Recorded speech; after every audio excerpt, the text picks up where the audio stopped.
Hello and welcome to Showstars House, a show where we discuss issues that are driving the conversation in the country. And today you'll be glad to know that we have the PF Mporokoso Member of Parliament, who is also a member of the Central Committee, Honorable Brian Mundubile. We would also like to know that he's also a National Chairperson for Tonse Alliance on Parliamentary Affairs. Honorable, thank you so much for making time for us today. We appreciate your, you being here with us. Thank you very much, Jackson. I'm glad to be here this morning. Thank you very much. Honorable, for people that haven't followed you very well or very much, how would you describe yourself in a nutshell? Who is Brian Mundubile? Well, Brian Mundubile is a Zambian politician who firstly loves Zambia and loves the Zambian people. Yes, born in Mporokoso, schooled partly in Mporokoso, later came to Lusaka. I had my secondary school here, went to university, graduated, and of course set up business, and later joined politics. Here we are. It sounds like a roller coaster, even if you just said it in under a minute. Yeah. Well, for some of us have been looking at you from the distance for quite some time, so you've really been in the public eye for some time. What was the, because like you said, you went to university, started business, and then later joined politics. What made you join politics? Well, firstly, my father was a freedom fighter. My father, he participated in the pre-independence struggles, as it were. So I grew up from a political family, so to speak. So Okay. I've been involved in politics, even from the background, from the time that I was young, on account of having been born from a political family. Wonderful. Okay. Let's get into it. You were ousted as leader of the opposition in Parliament following Mao's Sampa's General Conference on the 24th of October in 2023. Some people say that you gave up the role so easily. What really happened? Well, it's not so much about giving up the role easily. It didn't matter. I mean, it's a position which has to be recognized in Parliament. It's not so much about the seat or the positioning of the seat, so to speak, but it's a recognition that you have there in Parliament. Yeah, so when the position is withdrawn, even if it's done unprocedurally or illegally, there's very little you can do, except that I still remained commanding the authority amongst the majority members of Parliament for some time. It was my authority and direction that over 50 MPs would follow. Wonderful. So even if I was replaced by some individual, that individual had no control. He really had and still has no authority over any opposition members of Parliament. So basically, he's a leader of opposition for the UPND, so to speak. When you say that, even when the position is withdrawn because of some illegal action, that Parliament is a house where laws are made. Shouldn't it be a place where laws are followed to the letter? Like, if this has been done illegally, it's not happening in this house.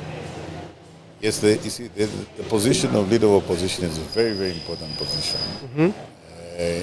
It's equivalent to a shadow prime minister. In other jurisdictions, you find that a leader of opposition is actually given a platform many a time to deliver statements on alternative policy, as it were. When the vice president delivers a statement from the right, the leader of opposition would also give a statement on alternative policy from the other side. Yes. He's also expected to deliver statements on very important national matters. There are times that maybe government would like to take certain decisions, decisions which may not be well received by the general populace, but yet important. Yes. So the starting point is, first of all, both sides of the House, through leader of government business. You sit and agree that this is a very important decision to make. Yes. And to ensure that there's harmony in the nation. The leader of opposition is asked to make a statement so that the rest of the country is pacified. Yeah, so that is the reason why in 2016, in Constitution Amendment number 2 of 2016, the leader of opposition was recognized in the Constitution. And that office was actually given conditions of service equivalent to that of a serving cabinet minister. It was a very important position. Yes. And the Constitution under Article 74 went further to provide for how one is elected as leader of opposition. Obviously, he must come from the opposition political party with the largest number. Yes. And he must be elected by that particular political party.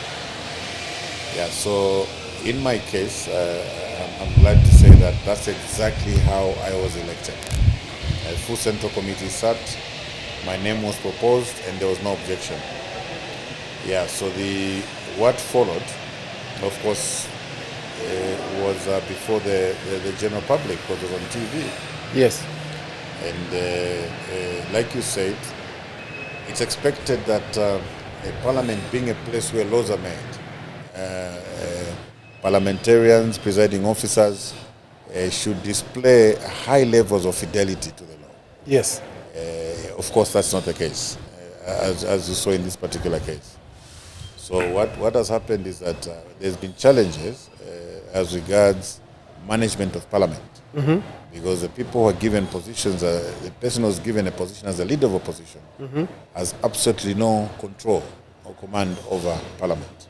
Where is the problem coming from? Well, he was not chosen by the members of the opposition, as a case. Because when you're elected, when you're appointed and chosen, like the case was, the people deposited their trust in the leader of opposition. Yes. Yeah. You remember that whenever I stood as leader of opposition, if it was a walkout, we did that. When I stood, they were protesting on the floor of the House because the people had deposited their trust in me as their leader. So sometimes we didn't need to caucus.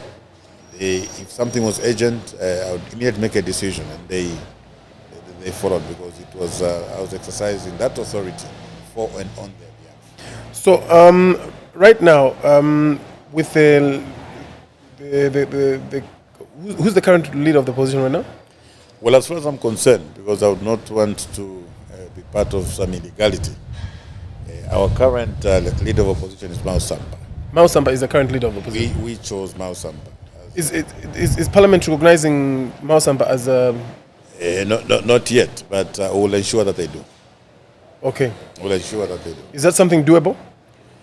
Well, of course, because remember that when Mundubile was removed, the speaker was sued, the speaker was taken to court. And the ruling from the court was that the speaker has no role in choosing a leader of opposition. Yes. She could not be blamed for what happened because her role is just to read a letter that comes from the political party that has chosen.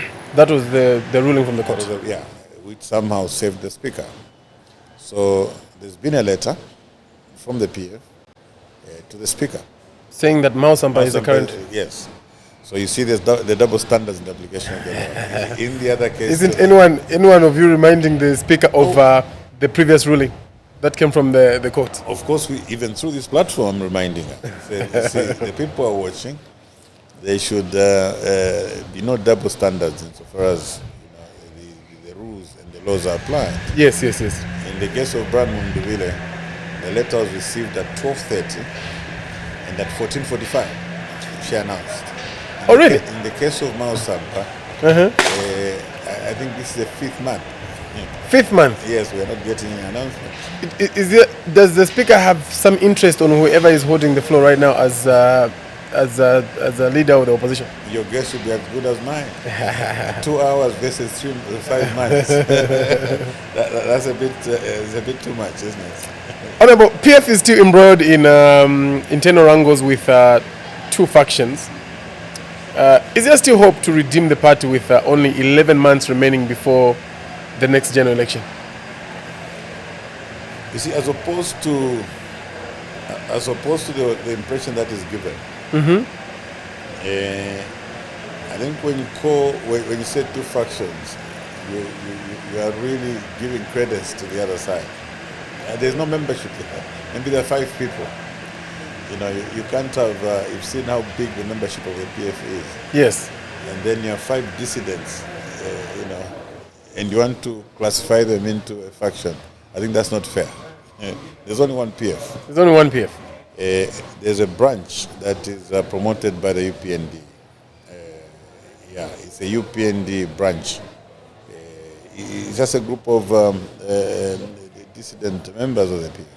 Remember, Honorable, when I'm calling it a faction, these are people that sort of have power right now, some power from the PF, and they've come out to support the UPND in some by-elections, and they've said we're not contesting. And clearly you have your PF with a lot of numbers has not contested in those elections. Yeah, so it's not about the power the few have. It's about state power. The reason why we are unable to contest in those by-elections is because President Hakainde Hichilema and the UPND have instructed the Registrar of Societies. They've also instructed the ECZ, which is run by another UPND member, that we should not participate in those elections. It has nothing to do with these dissidents, the dissident 5 or 6 members, but it has everything to do with the state. So we have no, if they came here, Chavinga is my young brother. I just tell him, sit there and have a cup of tea if you wish. The real fight is with the government that is holding on to the party. It has nothing to do with those. They have no power. There's no power whatsoever. What power will Robert have over the Registrar of Societies? What power will Robert have over ECZ? Okay? Yeah, so they absolutely have no power. That is the reason why other people would say, no, why haven't you sat down with Chavinga to speak? There's nothing you can talk with Chavinga because he has no power. He can't decide on anything. Okay? What's his benefit? Well, God knows.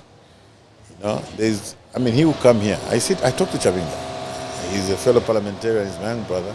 But there's nothing you can talk to him about because he can't change anything. He doesn't decide on anything, basically. He's just there. And then the President Hakainde Hichilema makes the decisions behind it. I hope some things can change as we go forward. So other than addressing, I hope so too. Other than addressing the same, factionalism, you still have to decide who's going to be a flag bearer for your PF. Yes, I think what must be understood is that the opposition are of one view. The opposition will rally behind a single candidate. Okay, and so far so good. We're doing very well in the background. Do you have the luxury of time? The elections are 11 months away. No. We don't have the luxury of time, but we are well within time to be able to do that and carry the day.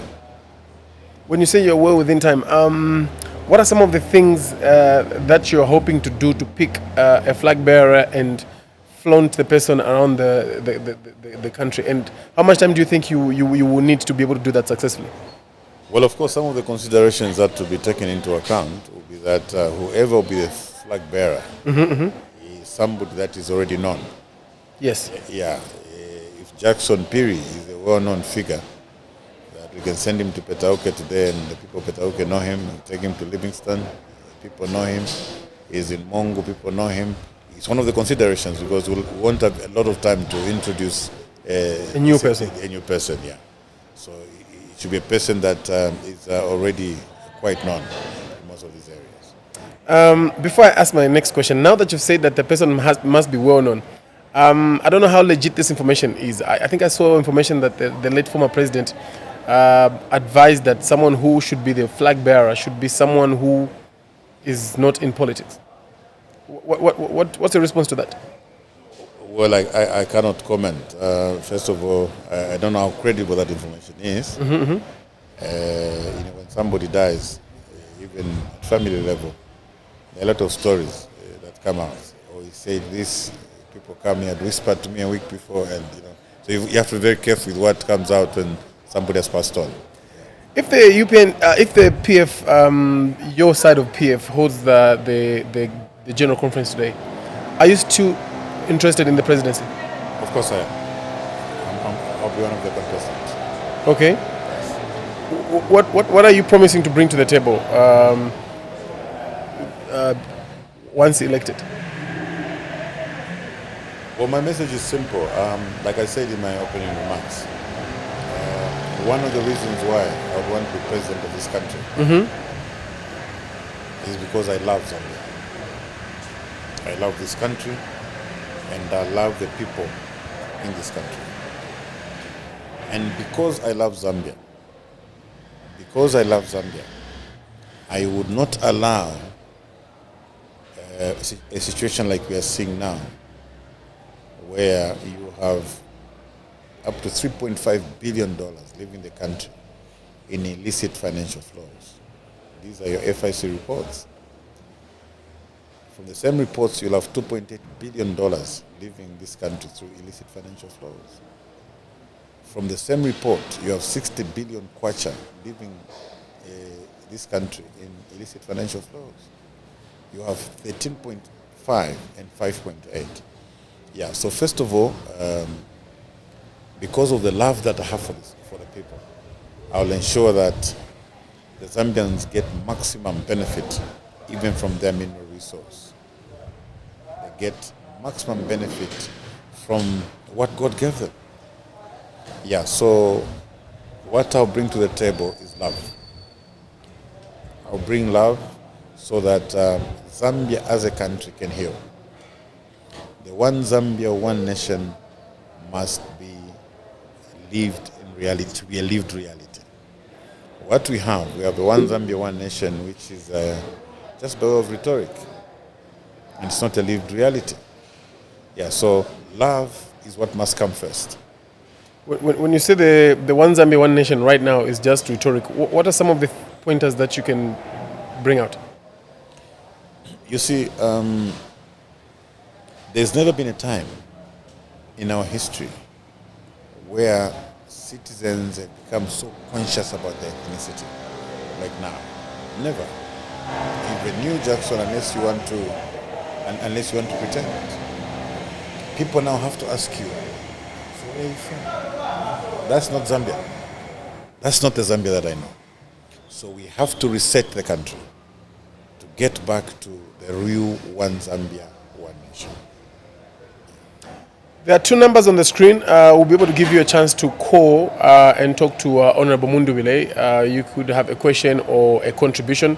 Please get dialing. You could go to Facebook, search for Showstars House. Give us a like if you have not done so yet.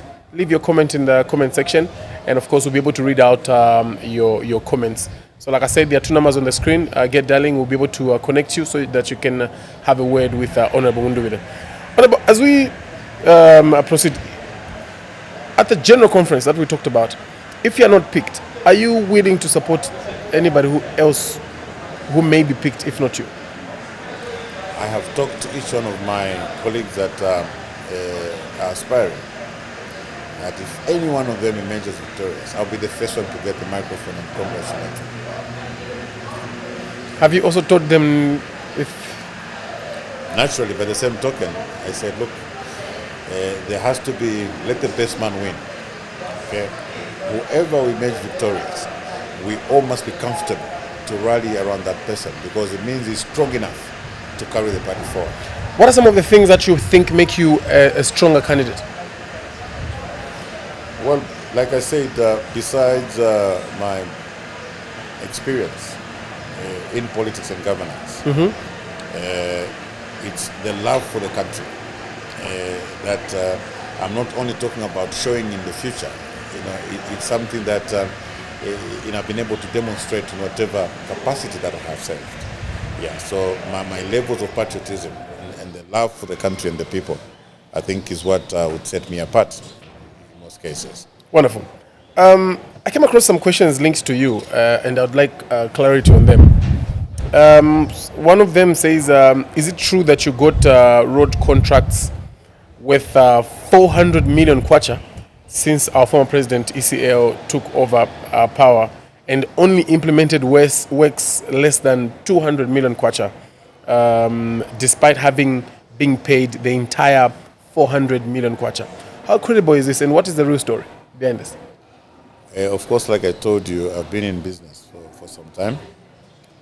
We've been in road construction business for 20 years.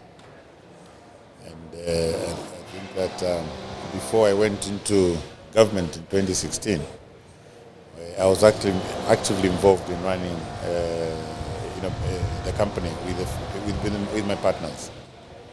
Yeah, so we had several road contracts, of course, but most of those were signed way before I got into government. Yeah, so first to correct that information, the contracts they may want to refer to, I think were signed in 2013. I got into government in 2016. The business has been running, from that time. It's a company which has been running for 20 years. I was only in government for 5 years, but that business has been there for 20 years. Yeah, and obviously I would not want to create discomfort for my friends who are running the company.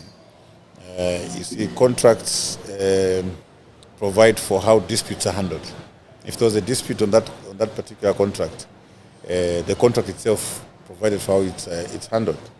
But of course, something that may need to be cleared. Maybe only in the UPND are contracts paid for in advance. If you're given a contract for 400 million, you're not given 400 million and say now go and work. Maybe only in the UPND can that happen. But under the normal functioning system,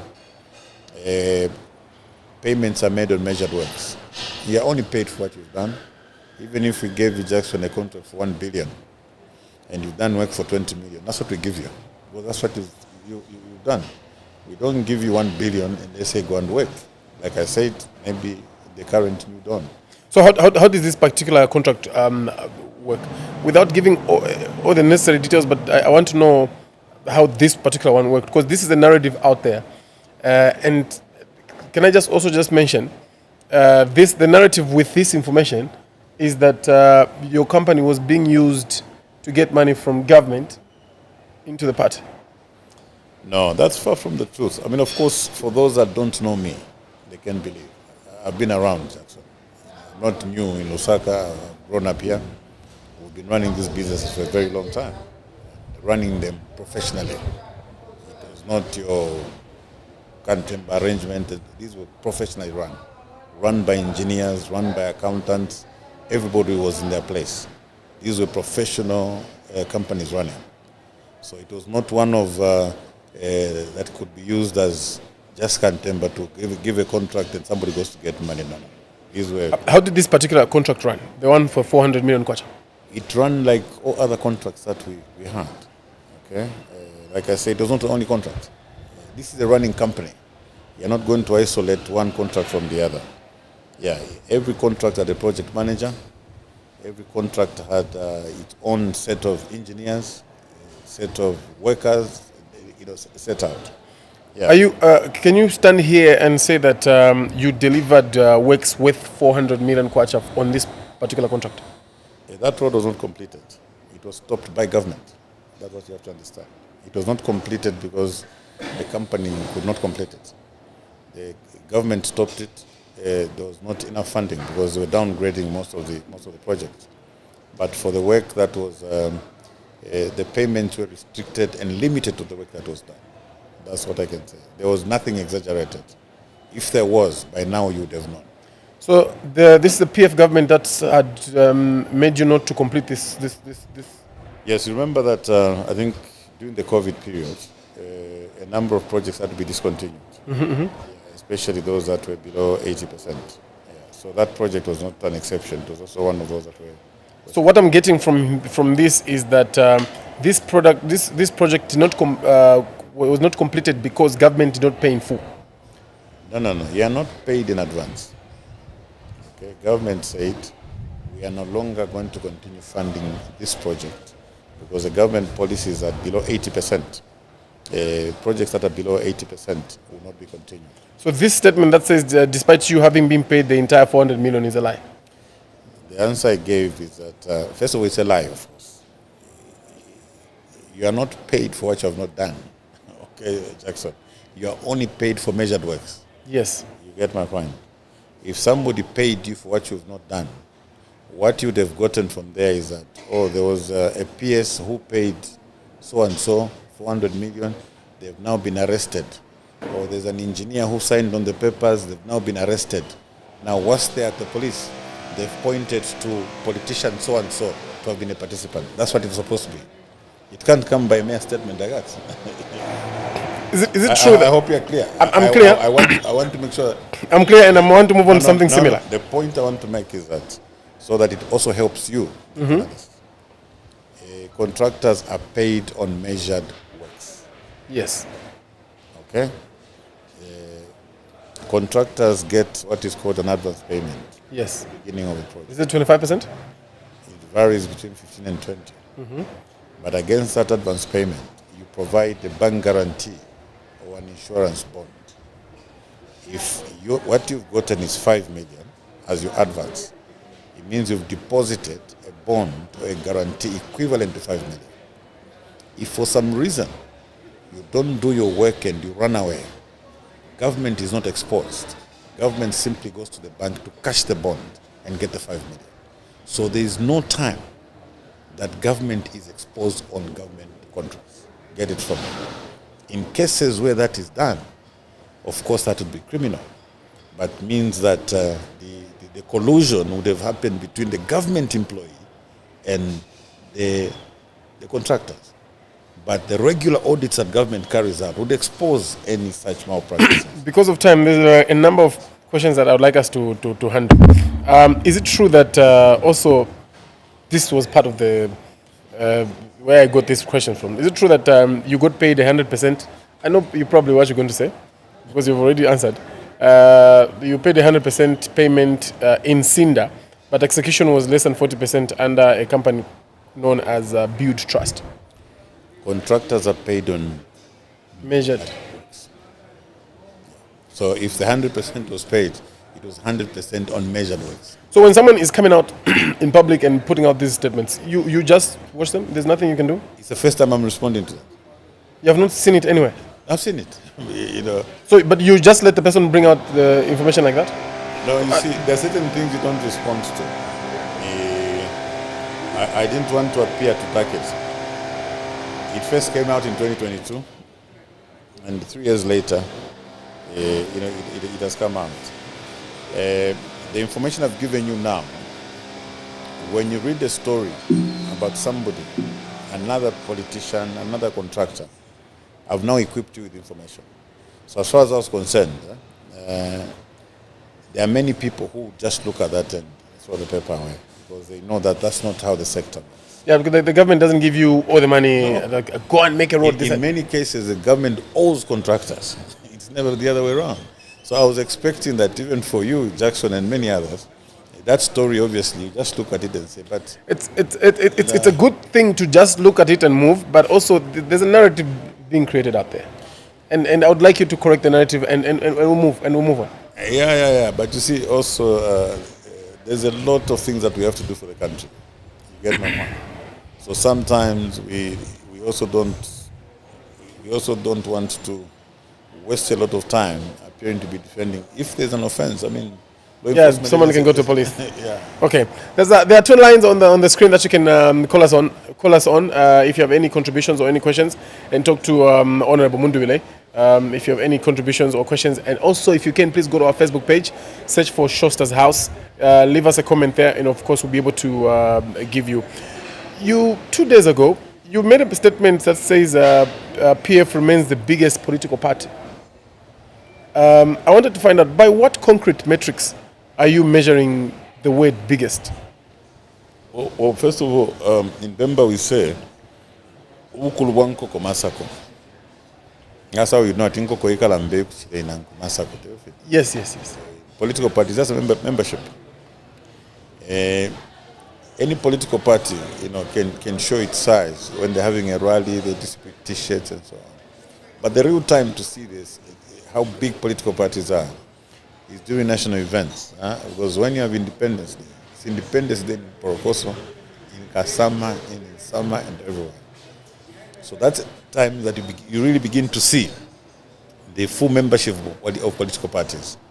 Yeah, so from 2021 up to now, our numbers have been the largest countrywide when it comes to Youth Day, Women's Day, Independence Day, and any national event. We can't be matched, not even by the UPND. So the PF is not only the largest opposition political party, but it's the largest political party in Zambia. Producer says there's a caller. Hi there, good morning. Hi there, good morning. Good morning, thank you. Your name and where you're calling us from? Joseph Piri from Lusaka. Joseph Piri from where? Lusaka. Okay, your line is a bit distorted. Okay, this is Joseph Piri from Lusaka. Can you get me now? Joseph Piri? Yes. Yes, you may go on and talk to Honorable. Okay, so my question is it true that Faith Musonda was a shareholder in one of your companies? And are you able to set the timeline in which you work together to get you to reach? Thank you. Thank you. We appreciate you. No, Faith Musonda was not. She was not a partner in those businesses. She was when we were hosting the tourism expo in Northern Province. She was the director for the event. She was the director for the event. The two should not be mistaken. So she never worked. She was never a partner in any of your businesses. No, not at all. Okay. There are numbers on the screen. Please, you may give us that call and have a conversation with Honorable Mundubile. What do you think are the chances of PF returning to power in next general election? No, the chances are very high. I think what should be put on record is that the Zambian people have decided to remove the UPND from power. The same Zambian people have made a call. They've made a call that we must come together as the opposition so that we rally behind a single candidate who will be able to take over the mantle. Yeah, so when we are looking at the PF, whatever the case, we are looking at the PF being a member of Tonse. Let's not leave that out. We belong to an alliance. Yes. Yeah, so we are going to go in as a member of an alliance. Yeah, so we're very, very confident that we're going to take over power. Honorable, I want us to be very realistic here. This is 11 months before the elections. PF has not yet given its members a flag bearer, as well as Tonse. And also, there's still these wrangles, these legal wrangles that are preventing you from even just participating in by-elections. Yeah. If we're going to be realistic enough. No. You see, Jackson, I don't know how old you were in 1990. President Kaunda tried this. He tried to frustrate. Well, of course, he tried to frustrate the then opposition political party. They also came together. They started as a movement and later converted into a political party. Because the Zambians were resolved, it was only 3 months before the election that MMD was formed. And they won by 74%. You see, once the people are decided, okay, the time that you're talking about is the time that you needed to start persuading people. The people now are decided. UPND has got to go. They've given us one condition. That condition is that can you all come together? So as much as possible, it may not be possible to have all the political parties agree. But if the majority of the political parties agree, okay, and rally behind a single candidate, victory is certain. Wonderful. You've publicly accused the UPND of being selective in road infrastructure projects.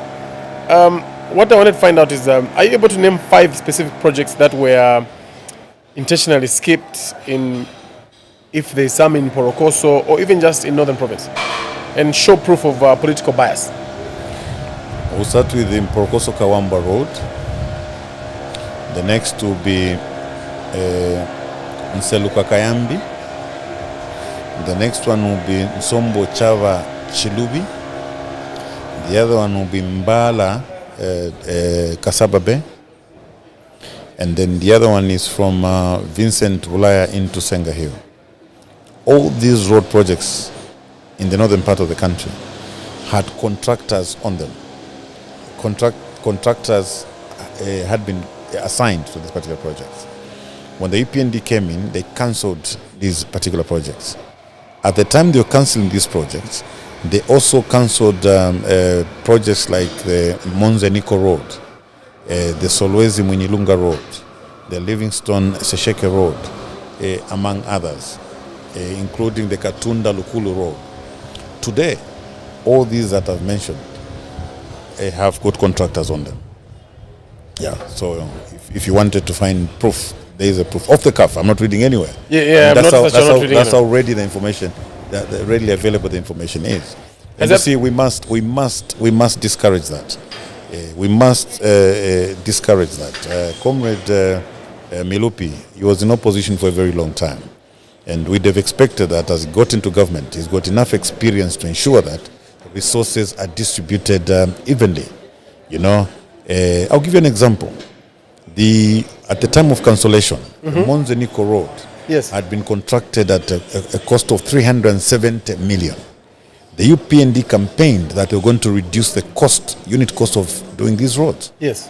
When they got a second contractor, they recontracted. By that time, part of the work had actually been done. Over 30 kilometers had already been surfaced by the first contractor. Yes. Do you know how much the new contract is? 940 million kwacha. Okay? 940 million kwacha, 3 times more.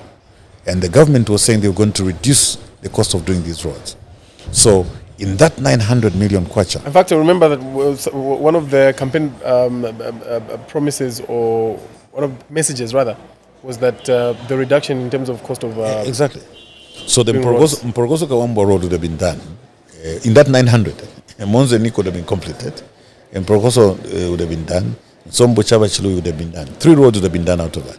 Maybe the new contract added different infrastructure than the previous one. Well, what infrastructure? What infrastructure? That is funny. Yeah, so there's nothing new they were bringing to the table. Yeah, but the point that I want to make, and very seriously, is that government should not be selective in the manner that they implement development. President Lungu demonstrated that even his non-strongholds, like Chingola Solwezi Road, that was a very expensive road. He did it. That was not his stronghold. The Kazungula Bridge, he did it. That was not his stronghold. The Bottom Road, he did it. That was not his stronghold. Tanpak Mazabuka is not his stronghold. The Sioma Bridge, that was not his stronghold. He took development even to areas where he was not supported. We want to call upon President Lakende Ichilema in the remaining months to leave some legacy that, you know, people in the other areas where he was not strong can remember him for. So are you saying that in other areas where the President Hakainde Hichilema was not strong, there are no notable developmental projects going on? I'm just giving you an example. Other than the ones that were stopped, I'm talking about other projects. Okay, other than the ones that are stopped, go to because you see, development has to be structured. So as I speak to you now, the main road from Serenjen to Luapula is damaged. The main road into Northern Province from Mpika to Kasama is damaged. Okay, those are supposed to be the priorities because you're entering a new province. Okay, those are all damaged. But in the other case, in the strongholds of the UPND, all the roads leading to the provinces are worked on. So that we must discourage. That is not how you distribute development.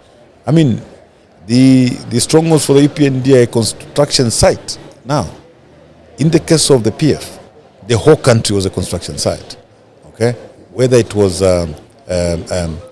health posts, whether it was schools, communication towers, there was no discrimination. You know, the construction was right across. If you look at the cost of Kazungula Bridge alone, we used to go and lobby with the President Lungu. President Lungu simply said, look, we don't have enough money. We really have to complete this bridge. Yes. So that we complete the bridge, we also do the Chingola Solwezi. We have to create a corridor through which we can export our copper. Yes. We have to do the Mazabuka. He looked at the bigger picture. Like I said, Jackson, you have to love Zambia and love the people. If you love Zambia and you love the people, you are focused on the copper coming out of Solwezi and finding its way to the market so that the country can develop. With the current leadership, you think there's less love for Zambia? Well, if they do, they haven't demonstrated it. There are numbers on the screen that you could use and give us a call. And if you have any contribution or question, please come through and have a conversation with Honorable Mundubile. There was a claim you made, Honorable, that PF MPs were being arrested for refusing to join the UPND. What evidence do you have that arrests were actually politically ordered rather than the result of ordinary law enforcement processes? If you can provide some specifics. Well, it is true that the top leadership in the UPND, just when government changed, had engaged PF MPs, okay, at the highest level, and they were hoping to persuade them to join them. So you can go one by one. Most of the young people that have been victimized and persecuted were among those that actually had attended those meetings. Just hold your thought. Producer says there's a call. Hi there. Good morning. Good morning, sir. How are you? Very fine, thank you. Your name and where you calling us from? This is Ziwa calling from within Lusaka. Mr. Ziwa, you may go on and talk to Honorable. Good morning, Honorable. Good morning, Mr. Ziwa. How are you? Fine. I've been listening to your current conversation on the show. And I listened to the part where you're saying the opposition is likely to bounce back. So I just want to get your thought on the recent happenings of the Malanji case, concerning the corruption that was there in the PF and everything that happened. Thank you. Is this question clear? Yes, it is. Okay. Thank you, sir. I thank him for that question. So, my brother, the law is there for lawbreakers. If somebody breaks the law, it doesn't matter whether their name is Brian Mundubile, whether they belong to that political party or that political party, the law should visit them. So if you ask me that on account of Honorable Malanji being convicted, then the chances of the PF are slim. Then how would the chances of the UPND be when we know about things to do with thefts of medicines? There are stories of $80 million which was sent from Zesco to China by somebody here. So in the case of Honorable Malanji, we are talking about 11 million. We're not trivializing the figures. I just want to answer him that if UPND is positioning themselves to continue, how can they continue?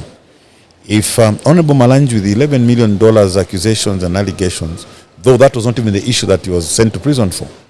But you see, we have figures like $80 million corruptly sent by somebody, under the UPND government into China. And people are not talking about these figures. We are talking, my brother, about $3.5 billion in the 2024 FIC report, illicit financial flows. We are talking about $2.8 billion under the UPND, illicit financial flows. We are talking about 60 billion kwacha, 13.5 billion kwacha. So, to answer that question, you know what I mean? I mean, you're talking about one conviction. And if you're saying it may compromise our chances of getting back into power, I'm just demonstrating to you that the corruption under the current government, you can get the corruption from 1964 to 2021. It can't be compared to the corruption that we've seen in 4 years. So, let me just answer. Yeah, so the conviction of Honorable Malanji will not in any way, compromise the chances of the PF coming into power. So if there's any wrongdoer, if the allegations against somebody and the allegations are proved, let the law take its course. You know that even in the case of Malanji, he has appealed. I mean, we think that they're going after even the businesses that he was running way before he came into politics. So when you talk about political persecution, we know what we're talking about. If you've lived in Kitwe, you know about Gibson Hotel, for instance. You know about the business Malanji was running and things that Malanji was doing. Yeah, so I may not want to delve into that because the matters are before court. Yeah. Honorable, Under normal circumstances, how are we supposed to treat those fake reports? You see, if you remember President Hakainde Hichilema, whenever there was a fake report. Hold your thought. My producer says there are a lot of callers. Okay. They've cut. Yes, please. Yeah. This is information that is coming. I mean, the bank, the FIC is saying there's a lot of movement of cash, okay, which we suspect is from questionable sources. I want you to start from a statement I catch you. You said, if I remember President Hichilema? The last report, whenever there was a report from FIC, the last report I remember was 2 billion kwacha suspected questionable transactions. And President Hakainde Hichilema went around the country calling us thieves. 2 billion thieves. Look at this amount. 2 billion. Are you with me? My member in Parliament asked our Honour the Vice President, Honourable Lucas Mumbai, says, Your Honour the Vice President, the highest figure in under FIC report under the PF was 2 billion kwacha. And you called us thieves. You called us criminals. What are we going to call you in the UPND with 3.5 billion? You know, 3.5 billion for those that is over 100 billion kwacha. You know what I mean? Those 2.8 billion dollars. Okay, that's over 60 billion kwacha. There was 13 billion kwacha. There was 5 billion kwacha. So you are talking about illicit financial flows in 4 years, amounting to over 10 billion dollars. So sometimes I get surprised, Jackson, when people got excited over the Malanji case and so on. I mean, are we living in this country? You know, we don't support corruption, we don't support thefts, but why aren't people excited to see what has gone on under the FIC report? Now, let me just finish a point. It's very important, so that we don't go halfway each time. Yes. Yeah. So, if you tell me today to say, look, these were merely questionable transactions. Okay, let's say the money was legally earned, but left the country. Assuming if the money didn't leave the country and that money was taxed by ZRA, the $10 billion we're talking about, we would have rescued at least $3 billion. And today we've got a begging bowl going to ask for 1.3 billion, $184 million. Are you with me? Whichever way it goes. And that money, Jackson, cannot leave the country without the help of those that are in government. How are we supposed to respond to those fake reports? What is supposed to happen is that immediately investigations, if you read those reports, they even give a hint. The copy that is given to the president actually has the details. It will show your name. So what we're supposed to see are investigations immediately. SEC moving in, DC moving in. For 4 years now, we are talking about $10 billion worth of transactions. Has there been any investigations? And the membership of our party, the UPND, over $11 million for Malanji, the whole country was, but what about this $10 billion? Are we in the same country? Are you with me? So we need to be very serious in the fight against corruption. There's the real corruption that goes on. You, Jackson Perry, even you for the people in the media, you need to see corruption for what it is. Okay, the dual carriage way. Okay, that's a transfer of a public asset. It's supposed to come through Parliament. It did not. You're supposed to take interest because, you see, this is your money being taken away. This money didn't come from an investor. This so-called investor had no money. He was just like you and me. Okay? He came and got money from NAPSA. Couldn't we get money from NAPSA ourselves? And before he even constructs the roads, you give him to collect toll fees. Are you with me? I mean, that's pure corruption. You can't describe it any other way. And yet you want to get excited with, smaller numbers. The real numbers are there. Yeah? I want to stay on the fake reports. If the president, is public information that we know that the president is given actual details, yes, and the law enforcement officers are not going to follow up those things. Is there do you suspect some sort of shielding to the people that are in the current administration from the higher powers? I mean, what can you say? If we're a country that is fighting corruption, there's $10 billion over the past 4 years, which has left the country through illicit financial flows. Okay, and you have been given the names of the individuals that are behind this, the companies that are behind this, and there's total silence. What are you supposed to conclude? What are you supposed to conclude? You see, today's corruption, my brother, is going to come by way of policy, administration, and legislation. Okay, it's not the mayor taking and giving of bribes. Okay, it's shielded even in legislation. There are laws that will be taken there to facilitate corruption. So the net effect is that the FIC report, these are institutions that are set up, connected to other regional institutions. Honorable, let's pick up, let's add the public. Hi there, good morning. Hello, good morning. Hello. Good morning, thank you. Your name and where are you calling us from? I'm calling from Solwezi. Your name, sir? Just call me K. K from Solwezi. Hello. K from Solwezi, please go on. Hello, K? Hello. I can hear you. Can you hear me? Are you able to hear me, sir? K, I can hear you. Can you hear me? Is Honorable Mundubile listening? He is. You are very audible. Can you hear us? I'm listening. Yes, I can hear you now. Please go ahead. Please go ahead. Honorable is listening to you 100%. Honorable. Yes, K. When Flashi, Allah.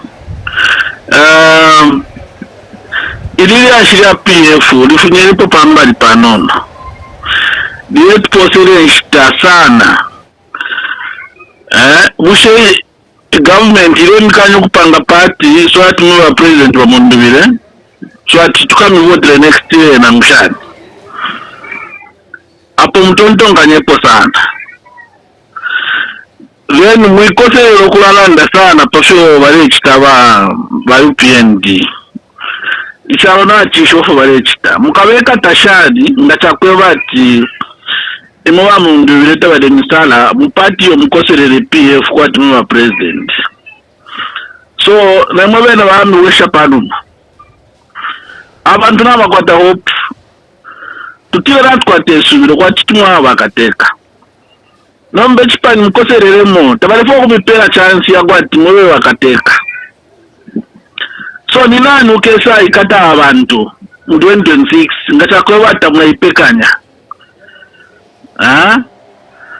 So kuchinate mwana ine imawele ne Mundubile fumenimo pageni chipani chimbi ishina lero ntwadidishwa pa Zambia ngamala kosera PF ala 2026 ni mairo fika efteranda tawawe opposition kwa kusamukikata abantu tukale tuyanda pa PF na mwene bale mchinga MPF kwa timu wa president. Nomba nani wana vote next year. Ngatoa pale opposition. Okay, let's make it quick. Yeah, so ukuba ko quick we mkaramba. Abafyashi ba Mundubile bale ba block okuimina mu chipani cha PF. Nomba nani kwa vote next year. Okay. Watosha mkoi. Natasha Bake, Natasha Sanamkwai. I think it's done. You may go. You can proceed and respond. Mkwai, yobake naumfwa. Ichikankala bake ichilipo hapa.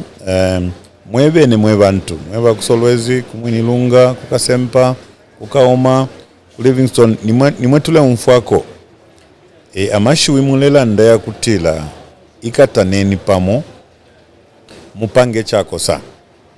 So nga mwana mulya mwa alliance to abamulya mwali ba political parties ayalekana so kanshi ukwabula ukuleta fimofya kukati pabwelu mkwai kwena amatontonkanyo yambi mukwete yantu nafwe twatontonkanya po as an alliance so that ichikankala chilipo bake chakukana shana uyu asenda kwa bantu abe na asenda ko bake kusolwezi na bankashandi na butukilo ku ichilipo hapa kumono kuti twabombela pamo pantocho tulefwaya te individual project yo tulefo kwebati amafya y'abantu amafya yomule pitamo iya kutila ku northwestern province ukulefu mechuma chachalo dachile sabankana muchalo yo umukuba ulefu moko basha mfumu na chiefdoms bekele febale chula tapali na ngufimo fobale monamo mubunonshi wa mines yaboko so tulefwaya ubuteko bwa kuti waisayikala panshi na ma communities twamona buje kumwini lungo okulefu ma gold okulefu mu mukuba finch ba community wale shara na fyo what is remaining in these communities imisebo shirishani because ekulefu mechuma chachalo tekutila kopa baimba gold baimba cobalt baimba ifo tulesha afya kusolwezi yukoma portals with bad roads and the communities are suffering so we want to look at practical solutions tatwaingire muku pangama promises yabu finge fe manensu wale chita kuikala pamo na ma communities and find practical solutions to the people that are there. So if twikile fe kutila twaikala as opposition twapange chakosa and be able to provide a leadership that will prioritize Zambians, that Zambians will come first. Imoba kena bantu wenu mumuka baba priority besu number 1. Elo foreign atalapanga party ya celebrate mukutila ni investor. The Zambian in that area where they're investing must be happy first. Thank you. Hi there, good morning. Good morning. Hello, good morning. Good morning, thank you. Your name and where are you calling us from? Okay, this is Vika calling you from Zin Lusaka. You said Peter? B calling you from Zin Lusaka. B, okay. You may go on and talk to Honorable Mundubile, please. Okay, good morning, Honorable. Good morning, morning. Is that, you said B? You said B, yeah? Yes, thank you so much. Yes, I said B. Okay, B. Okay, I'm following the program and love to appreciate Jackson for this program once more. I did hear the point somebody gave when he was advising the Honorable that maybe should just leave the party and everything. Okay, us as the people, we have seen what is happening and we're able to see that the opposition is not organized. Like everyone wants to be a leader. So us as the people, I think personally, I would love if the opposition will just come together. We cannot all be the president at the same time. Honorable has got his qualities that we like. Another leaders have got some other qualities that us as a group, as the people would have. So if they come together, it would help. Other than separating, like he had said, this Honorable goes one direction, we'll be confused. Us as the people, we know that the government has made mistakes, and for us to defeat or for us to change the government, the leaders have to come together. So you're not you're not for the idea that Honorable leaves the PF to create his own party. You're for the idea that they should unite the party, isn't it? Oh yeah, oh yes. All the opposition should come together. Once they are together, that's what we have won. But if they are disorganized, we cannot win. Even the ruling government, they know that the only way to defeat the opposition is if they sponsor confusion. So once they are together, after the people know what to do. We only ask one thing from them. They have to be together. They have to be united. Okay, thank you so much for coming through. Thank you. What about your response to? Yes, that's exactly what it is. I think the Zambian people have spoken through various platforms. They are encouraging us to come together. And because of that, it may therefore not be exactly wise that we begin to increase the number of political parties when we're supposed to be reducing the number of political parties that are participating. Yeah, but you see, I think what you get from the callers is one thing. They are getting very worried even when they see that the opposition is not coming together sooner, because they're in a hurry to change government. Okay, ordinarily they would have said, okay, disorganized, we're continuing. But I think they've looked at the many challenges they've gone through under the UPND. The cost of living is unbearable. This load shedding. I mean, now they've even run out of stories. They can't say anything. You know, there's no story to say about load shedding. It can never be about drought. Okay, the story of drought was, I think, was driven for some time, but we insisted that in as much as there was a drought, there were two sectors that were heavily affected. That's the agricultural sector and the energy sector. But in any case, it was not the worst drought, because the other parts of the country had water. It was a partial drought. And to confirm what we said, we had a bumper harvest. Okay, so that's how the energy sector is exposed, because the agricultural sector actually had a bumper harvest. Okay, so it means that even when you look at how severe that drought was, by now we should have recovered in terms of power generation. When you say people are in a hurry to change government, how do you rate the UPND's chances in the next year's general election? No, they have no chance at all. No chance at all. That I can tell you. No chance at all. Okay? Because you see, they've failed on all fronts. On all fronts. Even the basics, there are some things that didn't even need money. Just the application of the rule of law. Okay? Maureen Mawonga is convicted together with Munia Zulu. Why? Hate speech. Okay? But the other UPND members that made even worse of, made similar statements that are still walking the street. You get my point? Like which ones? You remember there was a group of UPND cadres from the southern province declaring it a no-go area. Okay? Mawonga was responding to those. There were people who were threatening to circumcise President Lungu and says, bring him here, we'll kill him. Are you with me? If you weigh the statements Munia and Mawonga made to those that were made by other cadres that are still walking the street today, you had Douglas Yakalima calling people of Luapula, poverty of mind. You had SG Menda calling the bishop Lucifer. You get my point? I mean, there are all these. I'm saying these are basics. It's not even about money. It's not about the cost of living. Okay? It's just about the fair application of the law. Honorable, you're convinced the UPND are not winning next year's general They can't win. Tell me, from which angle? What have they done right, to get them to win? They cannot win. One would argue they've given people free education. They've got CDF helping communities around. Just there. Do not be fooled by the CDF story. Do you know that if you calculate from 2022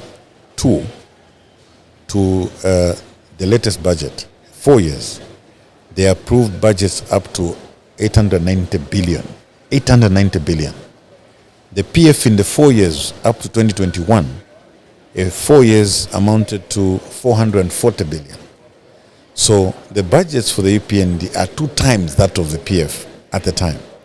Now, do you know that up to now, CDF that has been approved is only 19 billion out of the 890 billion?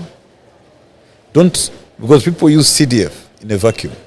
I want to show you that CDF is only 2% of the budget. So it doesn't matter how well they implement it. They've just implemented 2% of the budget well. Okay? So 19 billion out of 890. So what we've been asking them is, can you show us where you took the 870? The 440 under the PF, we can show you. You can see for yourself before we even show you. Honorable, I'm being told there's a call. Hi there, good morning. Good morning. Good morning. Hello. Hello, good morning. Good morning.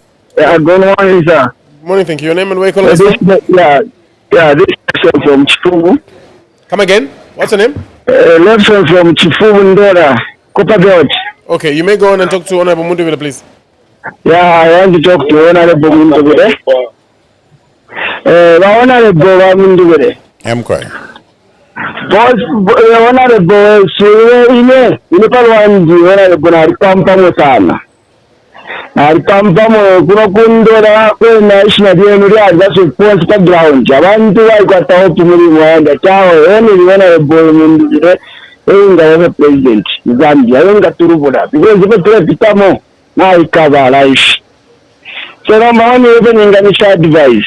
Don't kumvura wakandire mule kwatiyena ngasata fira baishe baifuna bambo kwenda fira bachi bari karabano imote kanyenisha opuna tukwata bonse mulimo despite me dictate me bonse ba president pamukumwawe kura bati maybe sapara umo ayo mitangirira but at least kama idea zero time but baba bamilika go para at least ko mwambo kuleta kwa idea za mulero ndora hapo because abantu bari na kwata opumulimo isina tukwete opumulimo na tukwata por bari pere tasira genu mwana wa ndara nawe narisho bwena sana so ne ikale ne tumchipano mwene mufumamo wepangala mistake ati mwe mupange party atubarenze party mulicho bwena awe fata preference ikale ne mwene wapona mkwate ukuteka pezandi because when you read it share kufuna ngota ndani zanja iwe bosi tapani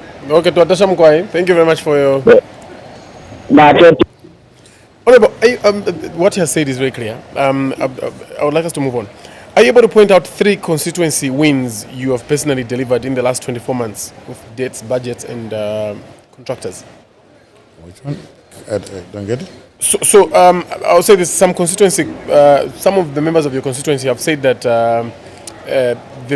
some projects have stagnated since under your watch. So my question to you is, are you able to point out 3 constituency wins? Okay. Yeah, that you have delivered in the last 24 months. Yes, of course. You have a clinic, Chimbofuma. That's a brand new clinic. It's a clinic I started, and not under CDF. Okay, but of course it was completed under CDF. There is another one in Mulubwa. This was like a nursery school. It's actually been turned into a primary school.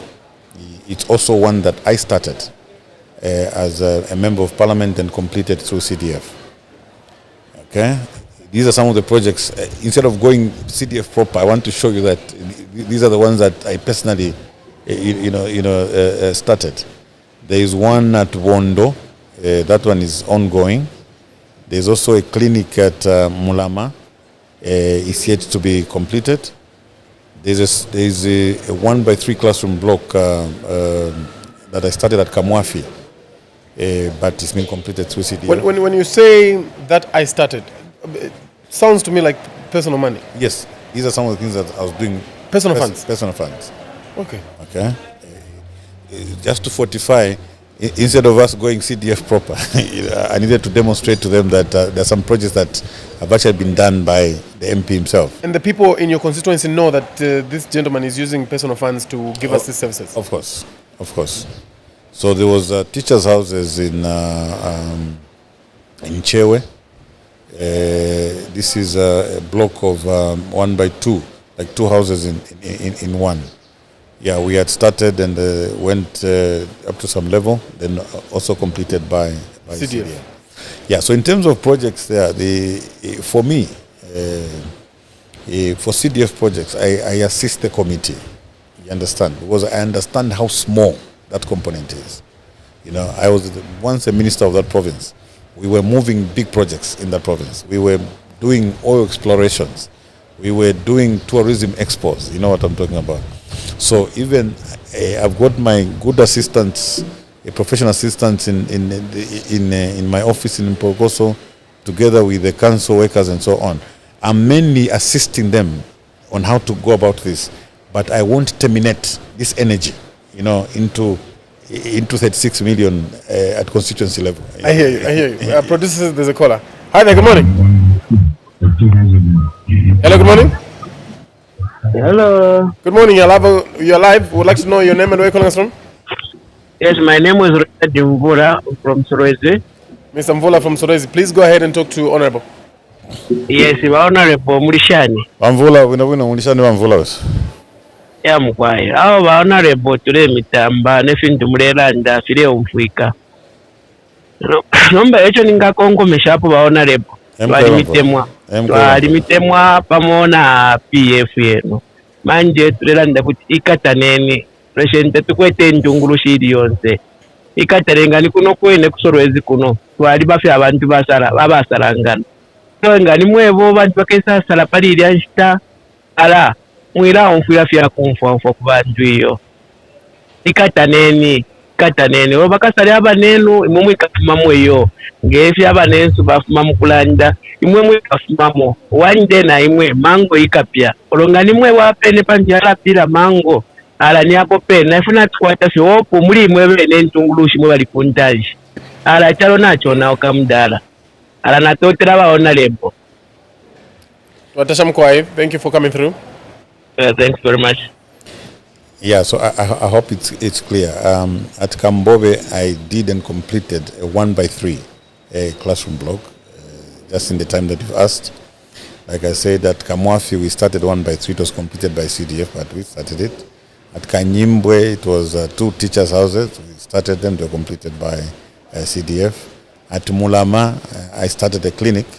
It's yet to be completed through CDF. At Wondo, I started a clinic. It's yet to be completed by CDF.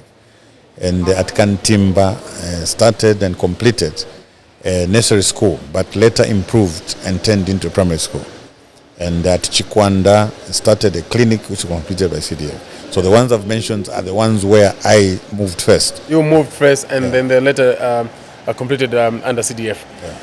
As I let you go, Honourable, the debate on Bill 7 has recently resurfaced following the Speaker's remarks during her tour of constituency offices in Muchinga province. I'm coming to you, as a lawyer yourself. What is the status on Bill 7? Well, the court guided.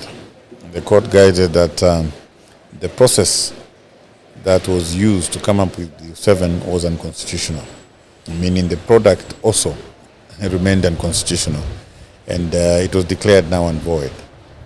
I would have expected the Speaker to know two things. The first thing, to respect the separation of power. Yeah, because she's the Speaker, she's the legislator. She waits for the government to bring the bills. She's not the one to now begin to do consultations. You know what I mean? I mean, really, that was unusual. The Speaker, it's not a remit to go out there and begin to collect views, talk to the chiefs about the Constitution. She should have been very quick to advise them, to say, yes, we appreciate your desire to amend the Constitution, but the process that was used to come up with Bill 7 has been condemned by the court. So in future, another process will be started, adhering to the guidance of the court. She would have done better to come out like that. But to give them hope that the same Bill 7 still existed, and no, that was too much. You think that the Speaker doesn't know she's not supposed to do that? Of course she knows, and this is the reason why we're saying that in future, one of the things we'll look at